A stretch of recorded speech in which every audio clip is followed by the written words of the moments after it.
switch up and let the whole shit run.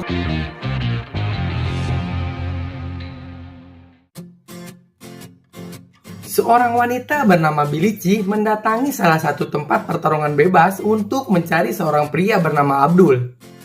Dia bertanya kepada bartender di sana yang ternyata Abdul sedang bertarung. Abdul merupakan sang juara bertahan di arena tersebut. Tidak lama kemudian muncul lelaki misterius yang mendatangi arena pertarungan itu untuk menantang Abdul.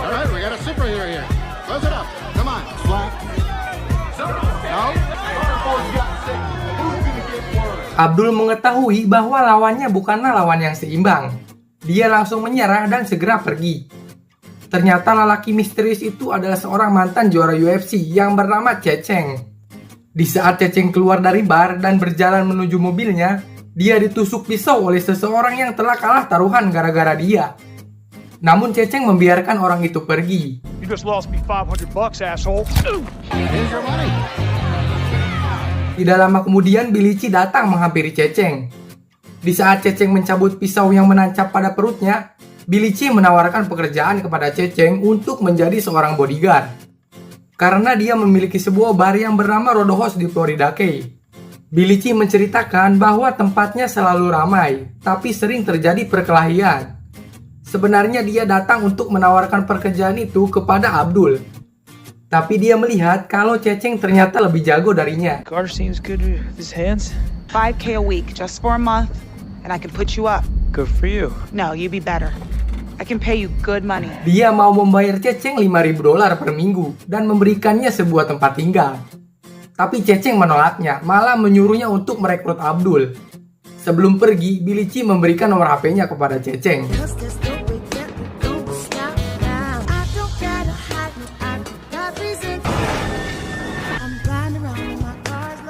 Keesokan harinya, Ceceng tiba di Florida Key untuk menerima tawaran kerja dari Billie Chi. Dia dihampiri seorang gadis penjual buku yang bernama Oneng. Mereka berdua berbicara sebentar, kemudian ayah Oneng yang bernama Abun keluar untuk menyapanya. Ceceng awalnya kebingungan dengan alamat Roadhouse, namun setelah diberitahu oleh Abun, Ceceng pergi dengan jalan kaki menuju tempat itu.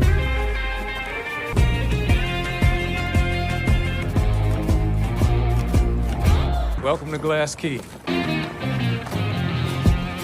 Ceceng tiba di Roadhouse dan memesan secangkir kopi untuknya. Ternyata salah satu pelayan di sana merupakan penggemar berat Ceceng. Tidak lama kemudian di dalam bar terlihat beberapa orang yang sedang berkelahi dan segerombolan geng motor datang untuk mengacaukan tempat itu. Ketua dari geng motor itu bernama Radija. Tanpa pikir panjang, Ceceng mendatangi mereka. Bahkan Ceceng mengancam akan membakar motor mereka jika mereka tidak mau keluar dari bar itu. Di saat Ceceng menuju motor mereka, Radija mengejarnya sampai ke halaman depan. Perkelahian di antara mereka tidak bisa dihindari dan Ceceng pun menghajar mereka semua. Fuck you.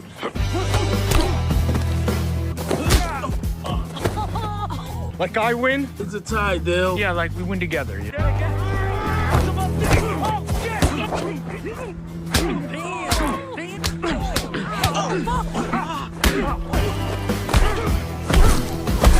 Setelah mereka semua tumbang, Ceceng meminjam mobil Billie Chi untuk membawa mereka ke rumah sakit.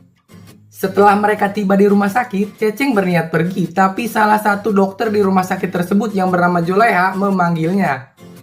Dia merasa bingung kenapa Ceceng membawa semua preman itu, padahal dia sendiri yang telah menghajar mereka. Juleha yang melihat perut Ceceng berdarah menawarkan bantuan untuk memeriksanya. Setelah Juleha memeriksanya, ternyata luka dari tusukan pisau pada perutnya masih mengeluarkan darah. Juleha membantunya dengan menutup luka itu dengan perban. Tell it to my staff, they're the ones with all the extra work tonight. Hey, Doc, thank you. Sorry for all the trouble. Oh, no, I don't need anything for the pain. It's an antibiotic. Singkat cerita, Ceceng kembali ke Roadhouse dan Billie Chi menemuinya dengan memberikan upah pertamanya karena setuju untuk bekerja di tempatnya. Billie Chi memberitahu Ceceng kalau di situ hanya ada satu-satunya hotel untuk menginap. Tapi Ceceng melihat ada rumah perahu yang dijual dan dia berencana untuk melihatnya dulu. Sungguh suatu kebetulan yang luar biasa karena perahu tua itu adalah milik Billie Chi.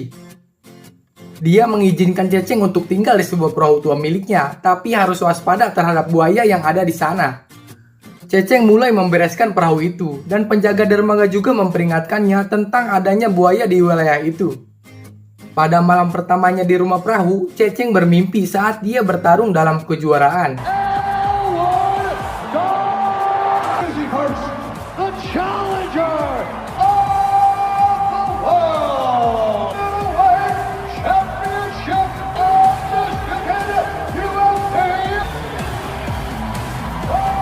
Di harinya, Ceceng dibangunkan oleh salah satu rekan kerjanya yang membawakan bubur ayam untuk sarapan.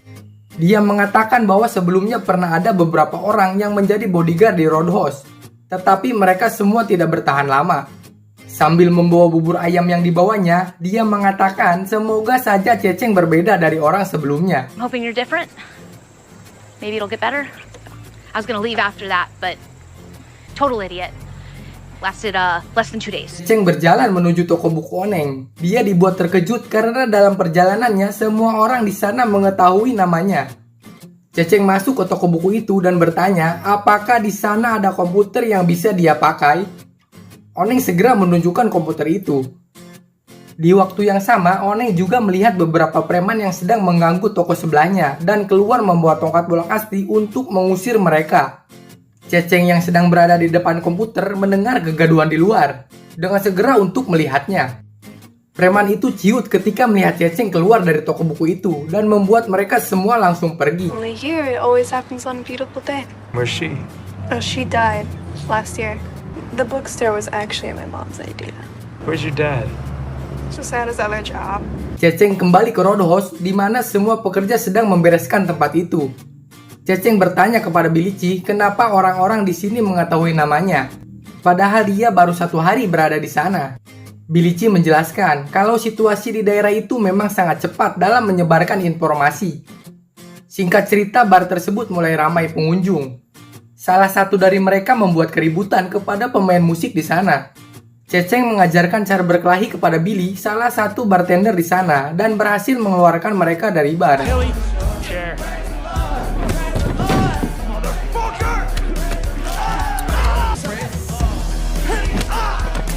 Ceceng mendatangi temannya Billy yang bernama Aep. Dia mengajaknya untuk membantu Billy berjaga di bar itu. Di malam harinya, Billy dan Aep mengeluarkan beberapa orang yang membuat keributan di bar itu. Ceceng juga mengeluarkan orang yang sudah mabuk berat dari bar tersebut. Di luar bar, dia melihat Radija dan anak buahnya berada di depan. Tapi setelah melihat Ceceng, mereka semua pergi. Ceceng kembali ke rumah dan dia bermimpi yang sama dalam tidurnya.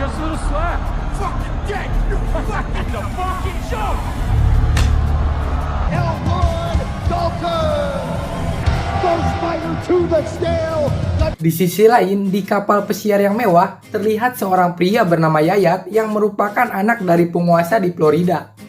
Menerima laporan bahwa salah satu anak buahnya telah dihajar oleh seseorang yang bernama Ceceng di Roadhouse. Mendengar hal itu, Yayat marah dan ingin balas dendam kepadanya. Dia bahkan melampiaskan kemarahannya kepada pengemudi kapalnya. Captain! Let me talk to you for a second. Get the fuck out of here. Go to the house. Why you want to tear down the roadhouse? Brilliant analysis. Sam, throw these dum-dums overboard. You're all supposed to have this job done. Let me talk to this genius Del then. Di tempat lain, Ceceng sedang menyantap soto ayam di warung Vicky Wing. Ceceng juga melihat Julaiha di sana dan melampaikan tangan kepadanya. Julaiha menghampirinya. Mereka berdua terlihat semakin akrab. Julaiha memperingatkan Ceceng bahwa orang-orang di sini memiliki loyalitas yang tinggi dan ikatan keluarga yang sangat kuat. Jika salah dalam menghabisi orang, maka dia bisa terluka atau lebih buruk. I like your hair. Did a nice job. Enjoy your conch chowder. How is that not romantic? Because what actually happens, None of this is covered in my Fred the Tree book. people have a certain way of getting things done around here. Malam harinya Ceceng menemui Bilici di kantornya. Bilici memberikan upah mingguannya kepada Ceceng.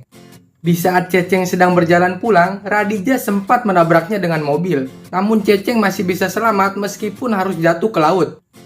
Ceceng tiba di rumah perahunya, namun ternyata Radija sudah menunggunya dan akan membunuh Ceceng di tempat tinggalnya. Ceceng menghajarnya dan membuat Radija jatuh ke air. Di saat Ceceng akan membantunya naik, tiba-tiba Radija diterkam oleh buaya yang ada di sana. So you gonna kill me now? Why would I kill you?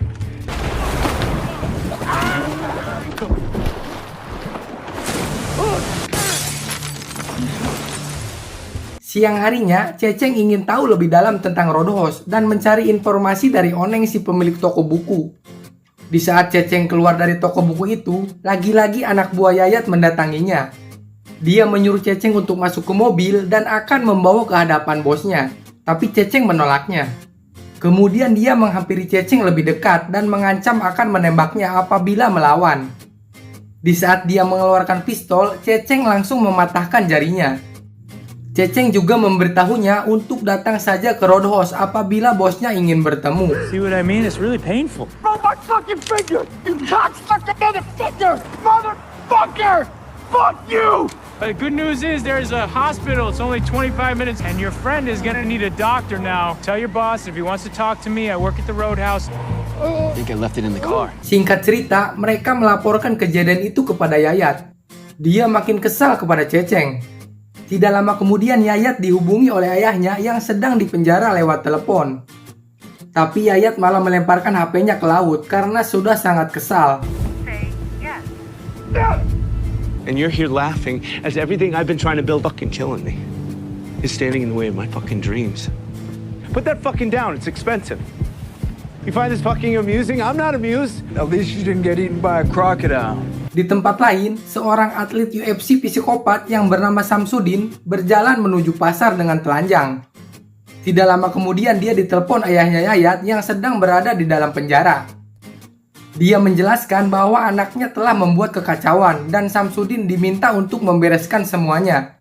Sebelum pergi, Samsudin memukul seseorang yang ada di pasar itu dan mencuri pakaian darinya. I leave right away.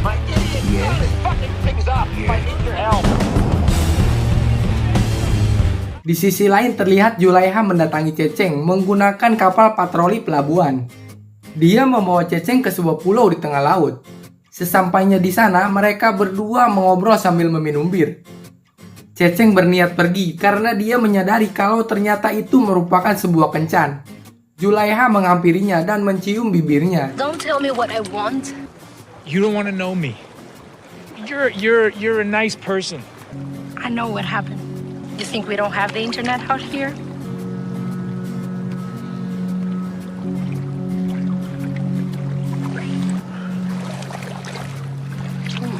Samsudin tiba di rumah Yayat. Di saat Yayat menemuinya, Samsudin menamparnya dan menjelaskan tentang keberadaannya di sini. Samsudin juga bertanya di mana dia bisa menemukan Ceceng.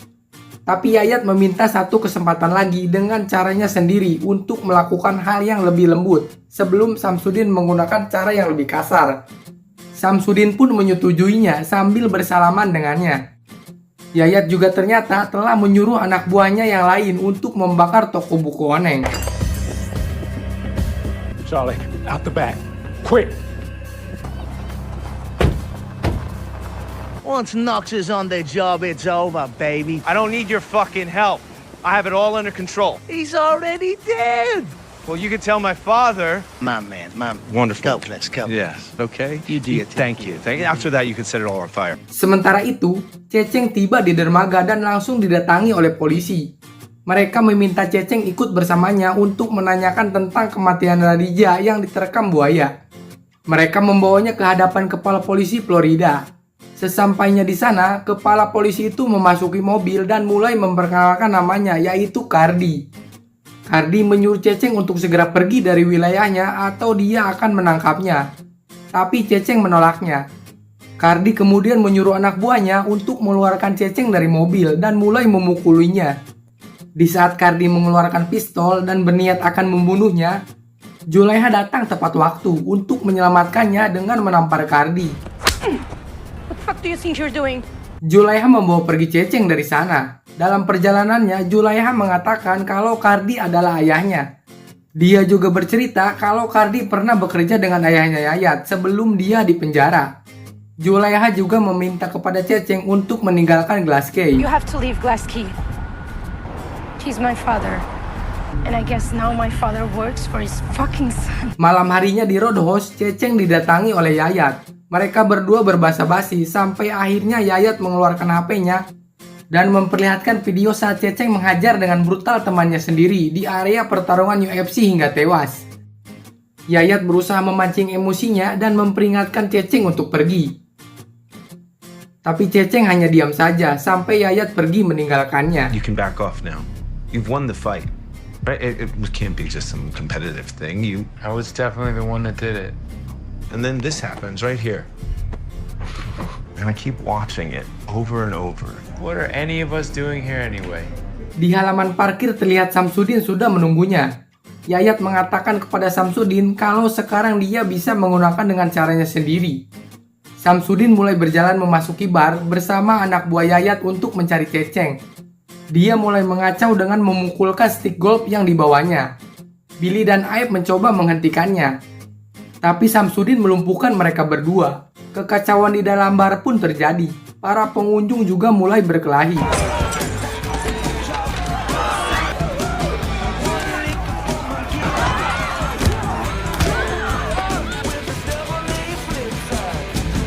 Samsudin memanggil nama Ceceng terus-menerus, sampai akhirnya Ceceng menemuinya.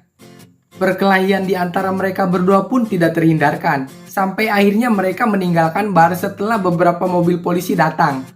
Begitu juga dengan Julaiha yang tahu kalau ada banyak orang yang mengalami luka berat akibat kejadian itu.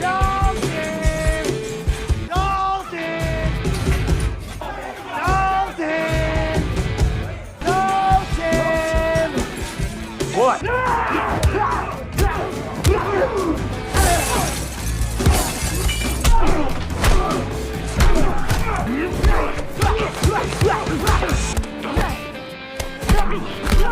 Don't let no one get this close.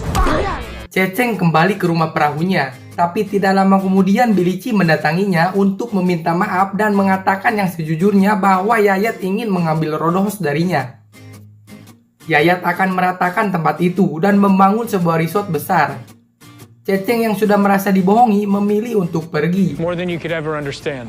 Are you really that afraid? Yes, I am afraid. I told you from the jump. You should have hired that other guy. And when he doesn't pay them back, they're gonna fucking end him. And he needs the Roadhouse to do it, but I'm not gonna let that happen. Saat Ceceng akan berpamitan dengan Oneng dan ayahnya, dia terkejut melihat toko buku milik mereka telah dihancurkan oleh anak buah Yayat. Akibat kejadian itu, Oneng dibawa ke rumah sakit. Ceceng tidak terima dan membatalkan niatnya untuk pergi. Ceceng mendatangi markas anak buah Yayat. Dia menghabisi orang yang sudah membakar toko buku Oneng hanya dengan satu kali pukulan. I'm afraid of what happens when somebody pushes me too far. Either way, you won't be able to breathe anymore. I just broke the hyoid bone in your throat. Dia membawa mayatnya ke dalam mobil, tapi anak buah Yayat yang lain melihatnya.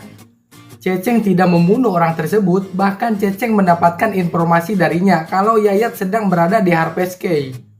Dia juga memberitahu bahwa akan ada pengiriman uang untuk Yayat pada jam 5 pagi. Brand's getting some of the money that he needs for something. Guess there's a meeting at Harvest Key. Okay, I'm gonna be honest with you, man. They don't tell me much. You know, hey, man, you're not gonna kill me or anything, right? Good luck with the guy. Ceceng mendatangi tempat itu. Dia langsung memukul polisi yang sedang berjaga dan mengambil semua uangnya. Dia juga menembakkan pistol polisi tersebut kepada mayat anak buah Yayat yang dibawanya. Lalu dia pulang ke rumah perahunya dan membuat sebuah bom. Tidak lama kemudian Cardi datang dan memberitahu bahwa Julaiha telah diculik oleh Yayat. Mereka menyandera Julaiha karena anak buahnya yang bertanggung jawab untuk menjaga uang tersebut. Cardi meminta kepada Ceceng untuk mengembalikan uangnya sekarang juga. Kalau tidak, mereka akan membunuh Julaiha. How long will it take? I don't know, I hit it. Oh, thank God. Let's get the money. It's not here. He wants the money by noon, or he says he'll kill her. If my daughter means anything to you, you'll help me get her back. You told him I took it? You were talking some shit about short-term memory. Ceceng berangkat menggunakan kapal patroli polisi yang pernah dipakai Julaiha bersamanya. Dia menemui Yayat di kapal pesiarnya di tengah laut. Dalam pertemuan itu, Yayat meminta uangnya dikembalikan. Cardi juga mengatakan bahwa dia berbohong mengenai penculikan anaknya. Namun nyatanya Yayat benar-benar menculik Julaiha. Cardi pun marah karena merasa dihianati. Tiba-tiba Samsudin muncul untuk mendatangi mereka. Tapi Ceceng dengan segera meledakkan bom yang dia pasang di kapal patroli polisi yang dibawanya. Akibat ledakan itu, kapal pesiar Yayat menjadi bocor dan akan segera tenggelam. Ceceng menghajar beberapa anak buah Yayat sambil mencari Julaiha. Julaiha yang berada di lambung kapal berusaha untuk menghancurkan kaca. Mereka berdua berhasil keluar. Julaiha segera menaiki sebuah perahu untuk menyelamatkan diri. Namun sialnya, Yayat sudah berada di sana dan dengan segera membawa Julaiha pergi.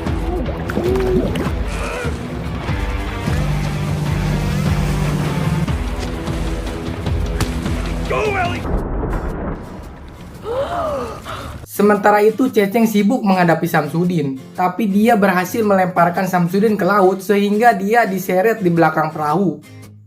Yayat yang melihat hal itu segera membalikan arah untuk menabrak perahu Ceceng. Saat bertabrakan, Ceceng justru terlempar ke atas perahu Yayat. Julaiha mencoba memukul Yayat dan membuat perahu itu melaju dengan kencang tidak terkendali. Ceceng dan Julaiha berhasil melompat ke laut sebelum perahu itu menabrak Rodhos. Tidak lama kemudian Yayat tersadar dari pingsannya dan Ceceng dengan segera mendatanginya lalu menghajarnya. Tapi tiba-tiba Samsudin datang menabrakkan mobil ke arah mereka. Ternyata Samsudin berhasil selamat dengan naik ke jembatan dan mencuri mobil itu di jalanan.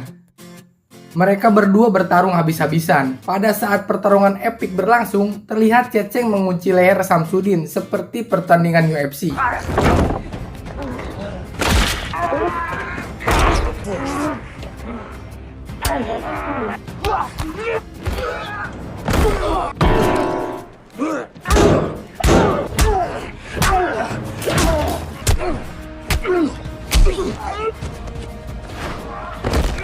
Tapi keadaan menjadi terbalik saat Samsudin menusuk perutnya dengan patahan kayu. Yayat yang sadar kembali menyuruh Samsudin untuk membunuh Ceceng saat itu juga. Namun karena Samsudin yang sudah muak dengan ocehan Yayat, Samsudin malah menghabisi Yayat dengan mematahkan lehernya. Di saat Samsudin akan menghabisi Ceceng, Ceceng melihat celah untuk kembali menyerang. Dia pun mencabut kayu yang menusuk di perutnya dan menusukkannya kepada Samsudin berkali-kali tanpa ampun sampai Samsudin pun tumbang.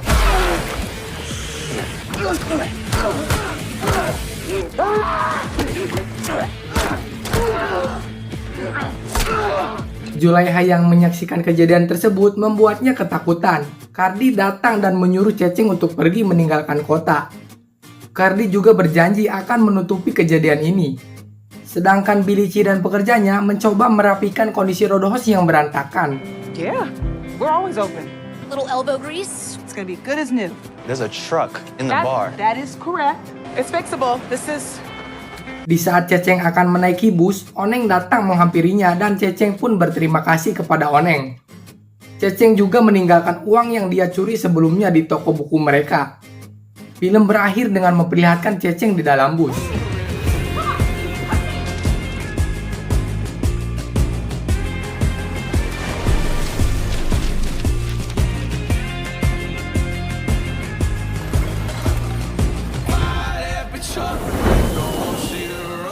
Samsudin yang ternyata masih hidup berjalan keluar dari rumah sakit setelah menghajar para petugas medis yang merawatnya.